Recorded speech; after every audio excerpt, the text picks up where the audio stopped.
Halo, selamat pagi dan salam bertemu kembali dengan saya di sini, Mahaitin Sinaga.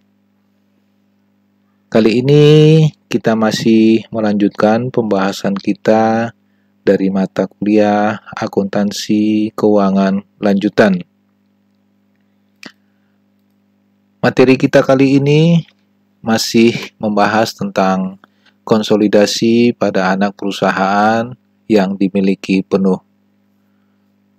Dan di sini kita mau membuat laporan keuangan konsolidasian apabila perusahaan induk membeli atau mengakuisisi perusahaan anak pada nilai buku. Baik adik-adik sekalian, kalau pada materi sebelumnya kita sudah membahas bagaimana membuat atau menyajikan laporan keuangan konsolidasi sesaat setelah akuisisi, ya.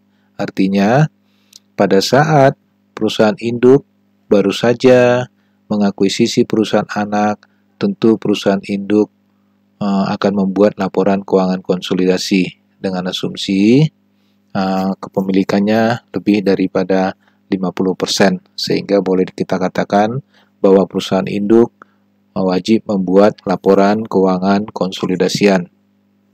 Kalau pada materi ini, pada bab ini kita asumsikan bahwa kepemilikan daripada induk itu adalah kepemilikan penuh, atau dalam arti kepemilikannya adalah 100% terhadap perusahaan anak, ya.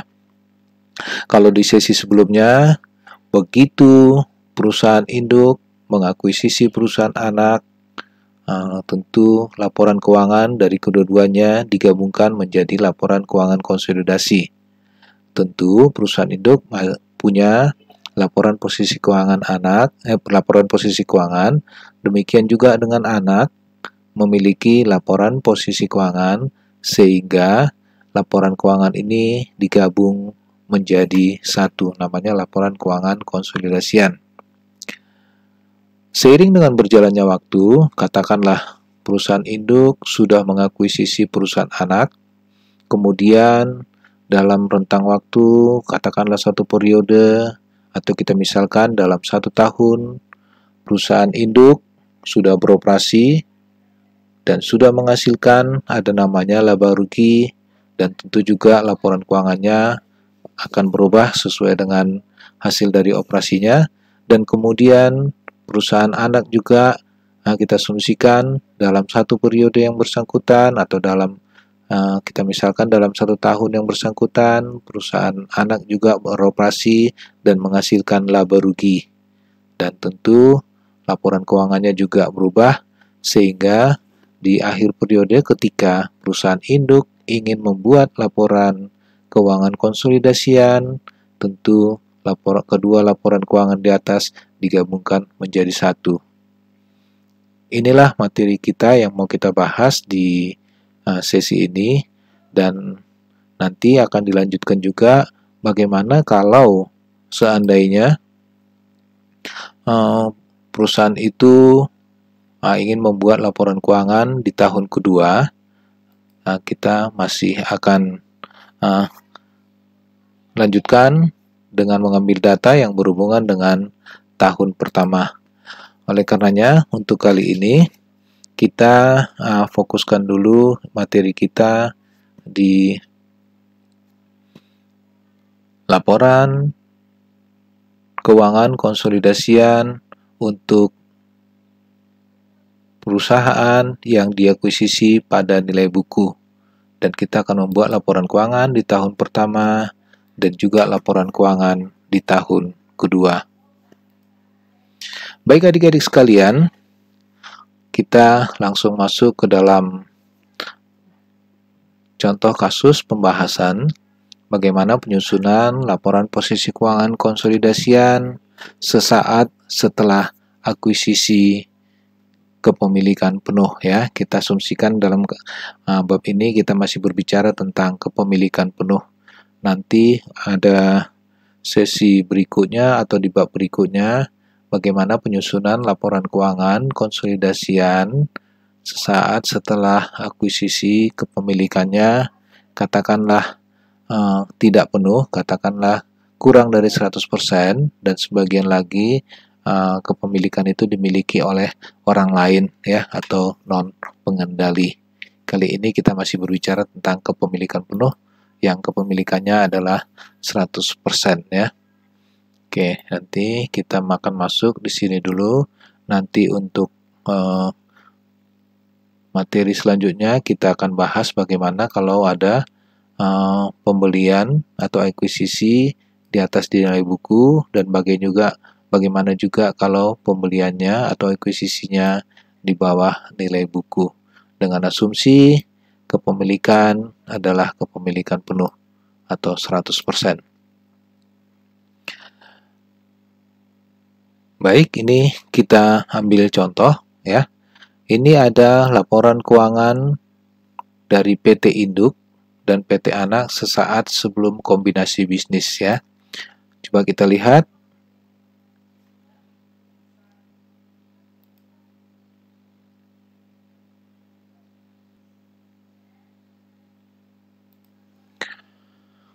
Di sini disajikan ada dua laporan keuangan, satu laporan keuangan PT Induk dan satu lagi laporan keuangan PT Anak ya. Oke, untuk selanjutnya mohon diperhatikan. Di sini PT Induk memiliki kas 350 ya. Nanti ini berhubungan dengan kasusnya. Dan kemudian PT Anak ini memiliki saham biasa 200 dan saldo laba 100 ya. Atau dalam arti ekuitasnya totalnya adalah 300 ya. Tolong perhatikan, ini 350, sementara nilai buku dari PT Anak itu adalah 300 ya. 200 saham biasa dan 100 saldo laba ya.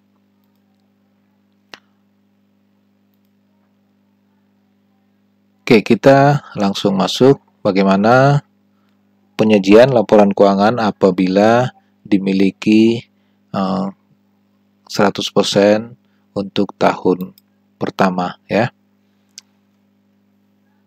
Coba kita review ke belakang sebentar.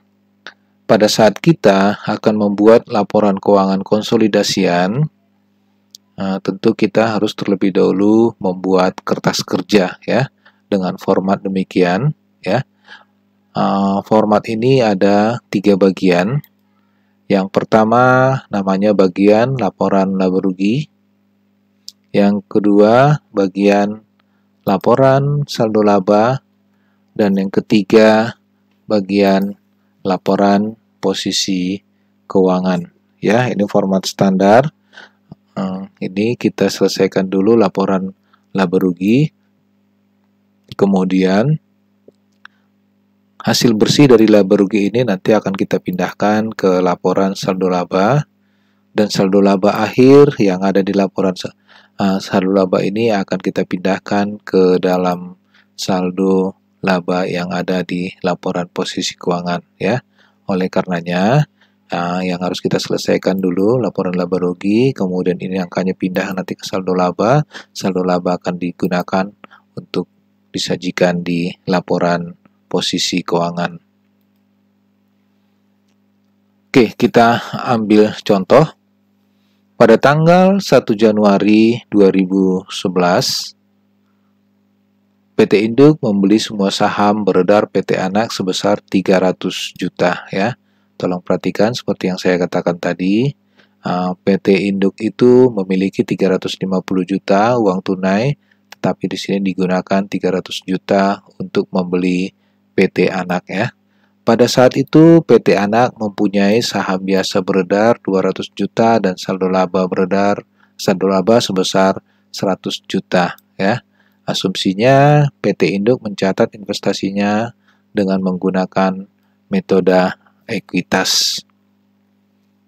Kalau kita lihat ya, di situasi kepemilikan sesaat setelah dibeli ya, PT Induk itu menginvestasikan sebesar 300 juta ya untuk membayar kepemilikan PT Anak, sementara kepemilikan PT anak itu atau ekuitas dari anak itu, saham biasanya 200, saldo labanya 100, berarti totalnya adalah 300.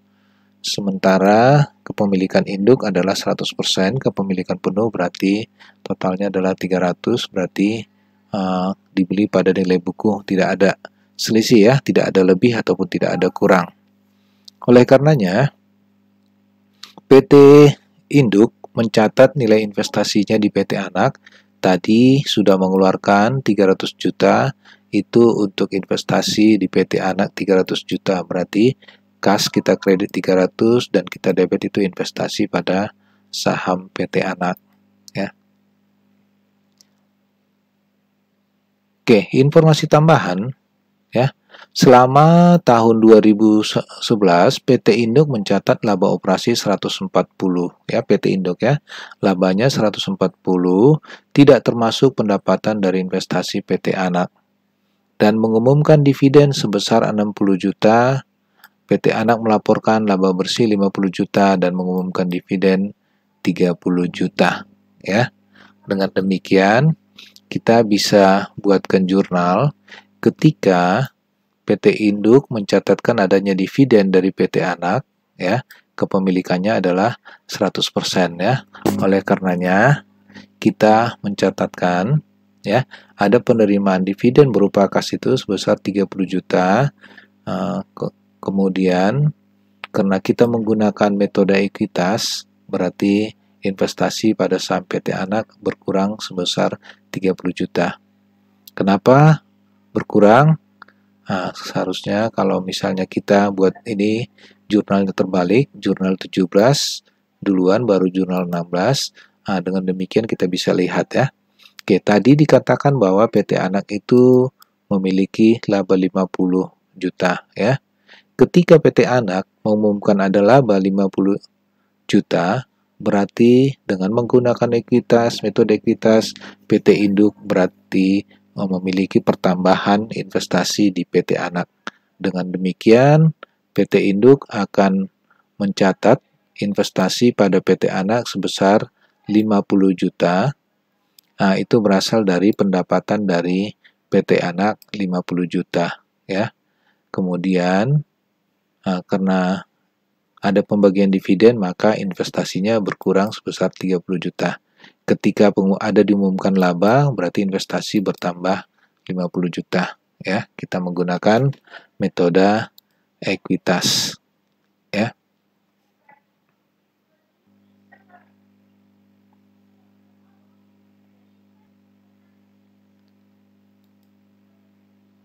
Nah, di sini diinformasikan bahwa saldo laba PT Induk pada tanggal 1 Januari 2011 itu adalah 500 juta dan PT Anak memiliki saldo laba sebesar 200 juta ya. Maaf, maksud saya tadi saham biasa PT Induk sebesar 500 juta dan saham biasa PT Anak 200 juta. Kemudian saldo labanya ada 300 juta dan PT Anak memiliki 100 juta. Oke, kali ini kita mencoba masuk di tahun 2011 ya. PT Induk itu memiliki laba 140 juta dan membagikan dividen 60 juta, sementara PT Anak memiliki laba bersih 50 juta dan membagikan dividen 30 juta. Baik adik-adik, untuk sementara kita bahas sampai di sini dulu karena kita mau membuat laporan keuangan konsolidasian untuk tahun 2001. Nanti untuk selanjutnya kita akan membahas di 2002 berikutnya. Oke, karena kita akan membuat laporan keuangan konsolidasian, karena kepemilikan induk di PT Anak adalah merupakan saham di PT Anak, ya. Oleh karenanya ini harus kita eliminasi ya. Kita eliminasi pendapatan investasi yang terdapat dalam laporan laba rugi induk dan bagian induk perusahaan atas dividen ya. Yang mau kita eliminasi itu ada yang berupa pendapatan dan ada yang berupa dividen ya. Dan kemudian kita akan mengeliminasi saldo investasi awal ya. Oleh karenanya jurnal eliminasi yang pertama kita tadinya sudah menerima dividen sebesar 30, kita catat kredit 30, kemudian tadi sudah ada pendapatan dari PT Anak sebesar 50, berarti ada selisihnya sebesar 20 ya. Atau kalau misalnya kita mau melihat jurnal sebelumnya ya, di sini tadi kita sudah melihat bahwa pendapatan dari PT Anak sebesar 50 dan dividen ada 30. Sehingga selisihnya adalah 20. 20 tadi ini investasi sebesar 50 debit dan kredit sebesar 30. Berarti masih ada saldo debitnya sebesar 20 lagi. Oleh karenanya kita eliminasi saldo investasinya, kita kredit sebesar 20 ya. Kalau begitu ini boleh kita lihat demikian ya. Pendapatan tadi kredit, sekarang kita debit 50.000. Dividen tadi kita terima kas 30, sekarang kita kredit 30 juta. Selisihnya tadi selisih debit 20, sekarang kita eliminasi menjadi kredit sebesar 20 lagi ya. Kemudian kita mau mengeliminasi saldo investasi awal ya. Tadi kepemilikan induk adalah 100% dengan menginvestasikan sebesar 300 juta ya. Nah, itu untuk kepemilikan karena PT Anak itu memiliki saham biasa sebesar 200 juta dan saldo labanya sebesar 100 juta ya. Oke, ini jurnal eliminasi ini nanti kita akan masukkan ke dalam kertas kerja ya, kertas kerja konsolidasian. Oke, dengan demikian coba kita lihat ini format yang harus kita buat.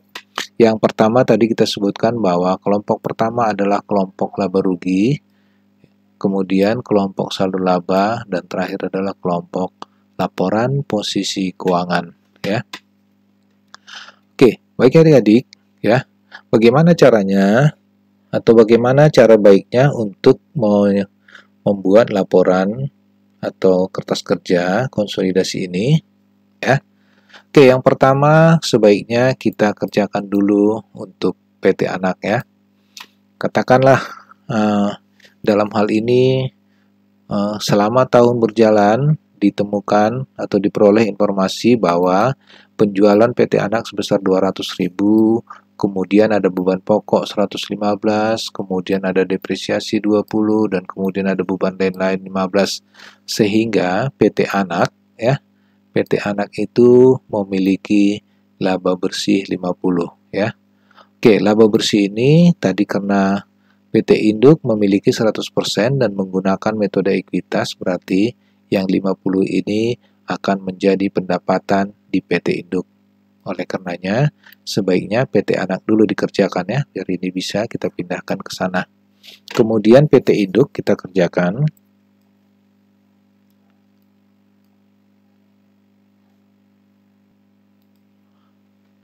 Kemudian PT Induk ya, kita kerjakan.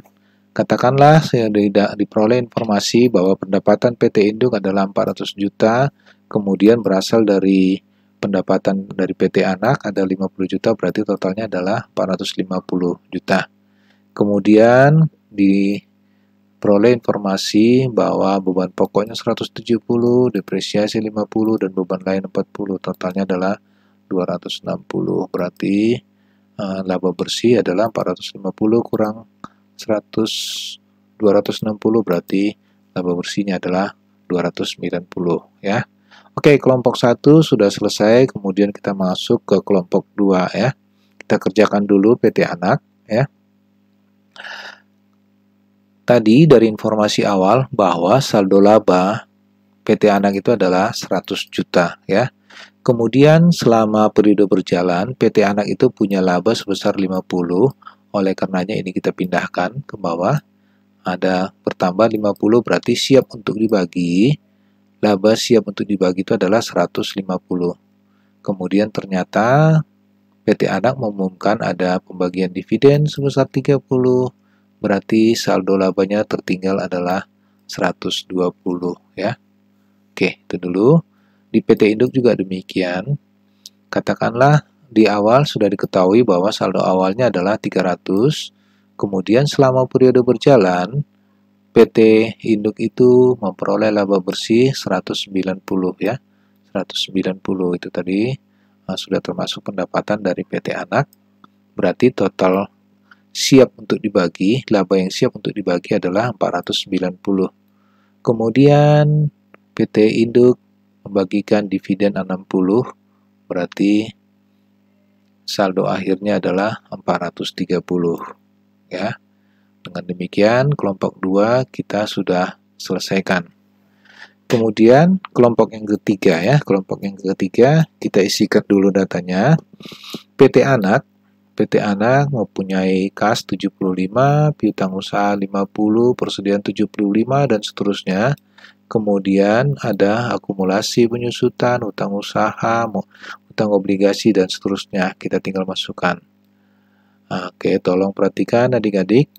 Dalam kelompok 3 ini, dalam kelompok laporan posisi keuangan, tolong perhatikan bahwa di kelompok atas ini adalah semua akun yang bersaldo debit, dan ini kelompok kedua ini adalah yang bersaldo kredit ya. Oleh karenanya, tolong perhatikan ini akumulasi penyusutan tidak masuk di bawah yang aset tidak tetap ini, kemudian aset tetap maksudnya aset tidak lancar, kemudian aset akumulasi penyusutan harus kita pindahkan ke kelompok kredit ya, bersama-sama dengan hutang usaha, hutang obligasi dan seterusnya ya. Oke, kemudian di kolom ketiga kita akan membuat kolom eliminasi ya. Kolom eliminasi coba kita perhatikan, ada kolom debit dan ada kolom kredit ya. Oke, ini kita masukkan berdasarkan jurnal yang kita peroleh tadi ya. Jurnal yang kita peroleh. Oke, coba kita lihat di halaman sebelumnya ya, bahwa jurnal pertama tadi pendapatan di debit, dividen, kredit, dan investasi di kredit 20. Oleh karenanya, kita lihat pendapatan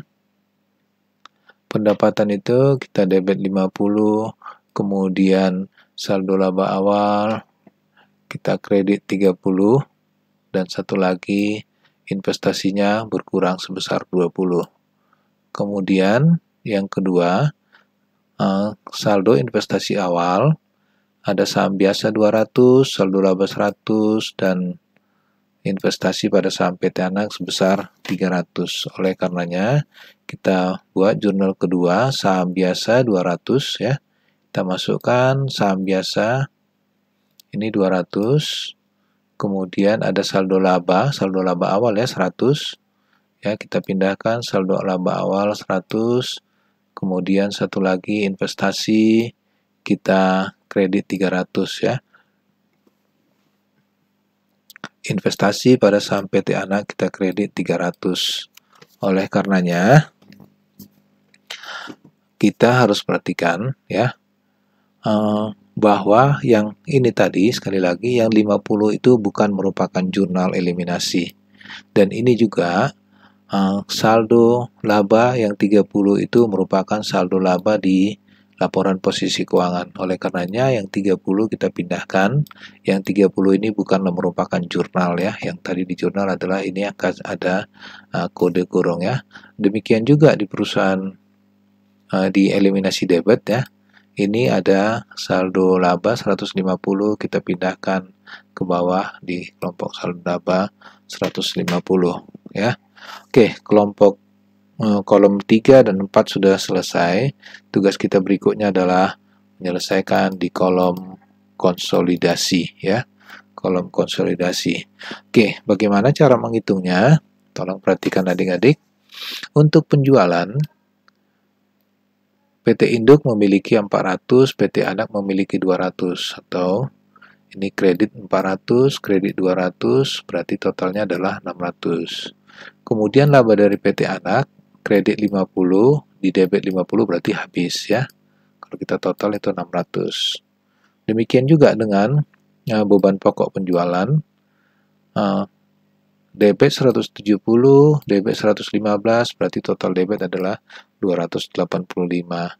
Depresiasi juga demikian, 50 dan 20 berarti 70. Beban lain-lain 40 dan 15 berarti 55. Dengan demikian, ini kita jumlahkan 410. Kalau tadi pendapatannya 600, biayanya 400, berarti labanya adalah 190. Oke, kelompok kedua, saldo laba. Tadi kredit 300, kredit 100, debit 100, berarti tinggal 300 ya. Demikian juga laba bersih, ada 190, ada 50, berkurang 50 berarti tinggal 190. Nah, dan kalau kita lihat dari sini, 190 bisa kita pindahkan kemari ya. Dan totalnya menjadi 490. Nah, di sini ada dividen 60, ada 30 lagi, debit 60, debit 30, di kredit 30, berarti sisanya adalah 60. Berarti saldo laba akhir adalah 430. Kemudian 430 ini kita pindahkan ke bawah ya. Oke, sebelum kita hitung ke bawah, coba kita hitung kas. Kas tadi ada 210 tambah 75 berarti 285. Piutang 75 tambah 50 berarti 115 dan seterusnya. Kemudian ada investasi pada saham PT Anak, ada 320 debit, ternyata ada kredit 20 dan ada kredit 300, berarti saldonya akan menjadi 0.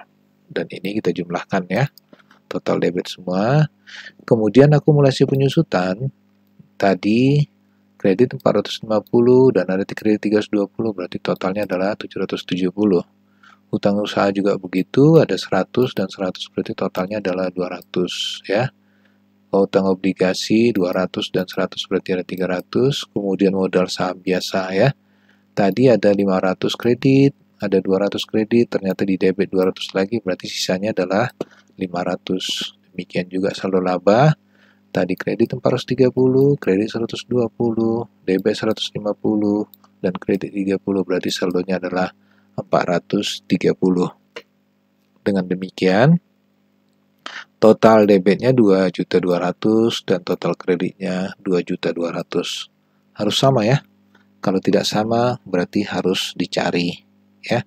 Kenapa dia bisa selisih?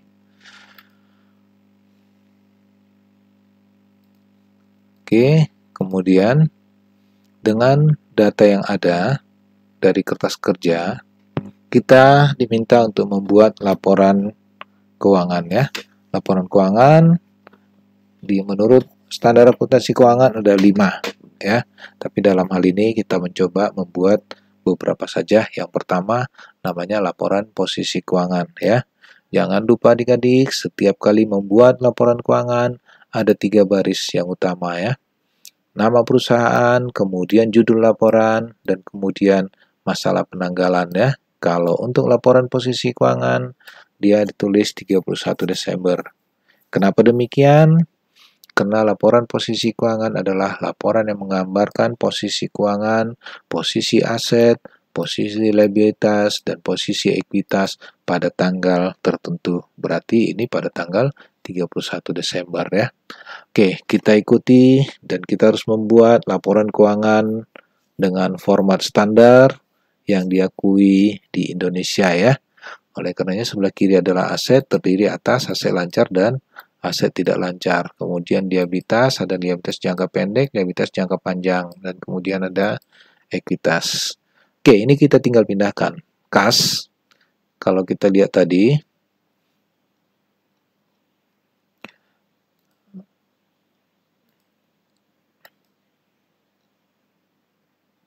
kas,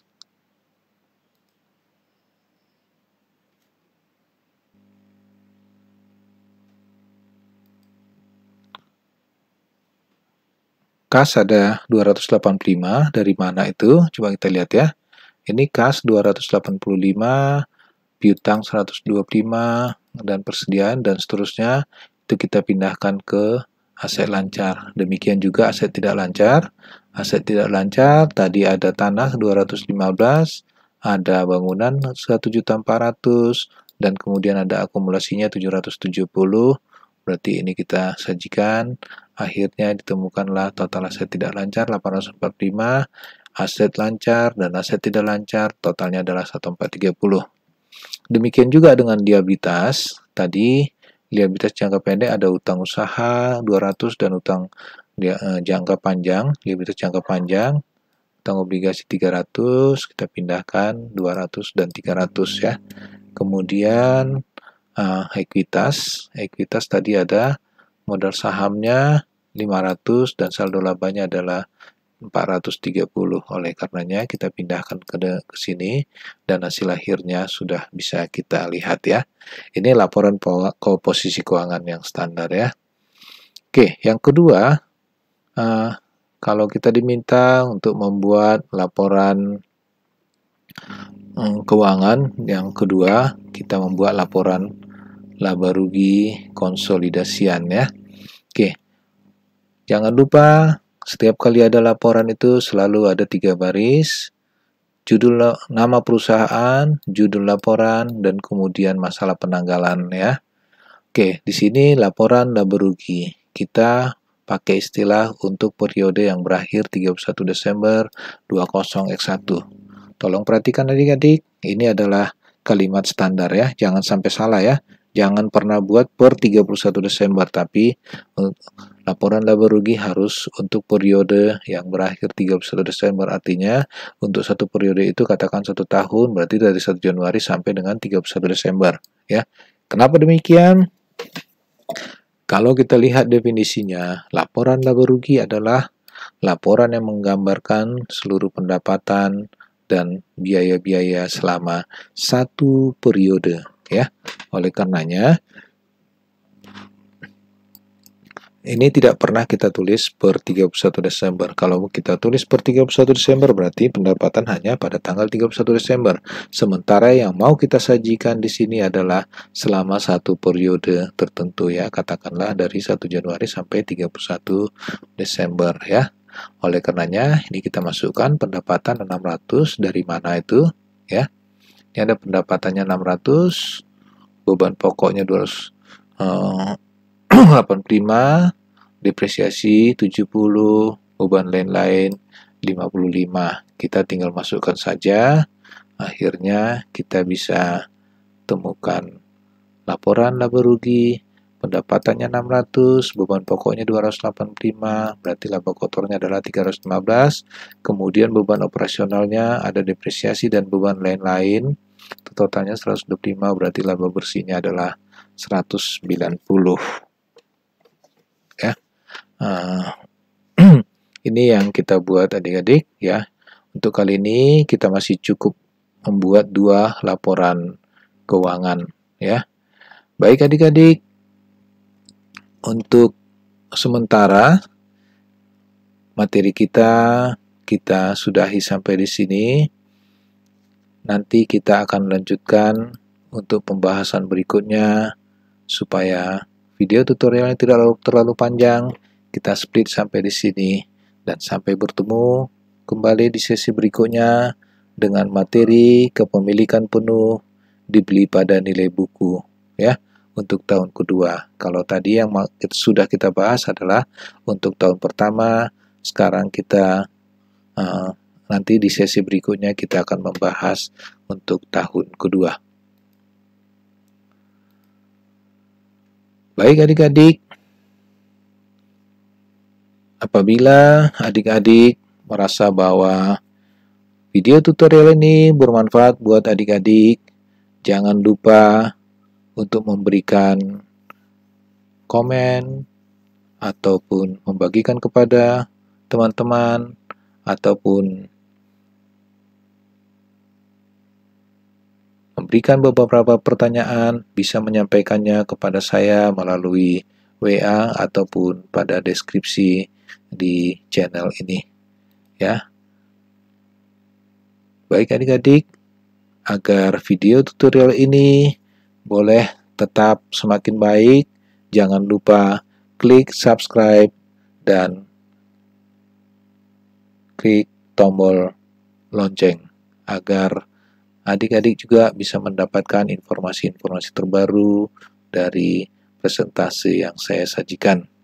Dengan demikian, akhir kata saya mengucapkan terima kasih buat adik-adik sekalian. Sampai ketemu di sesi berikutnya.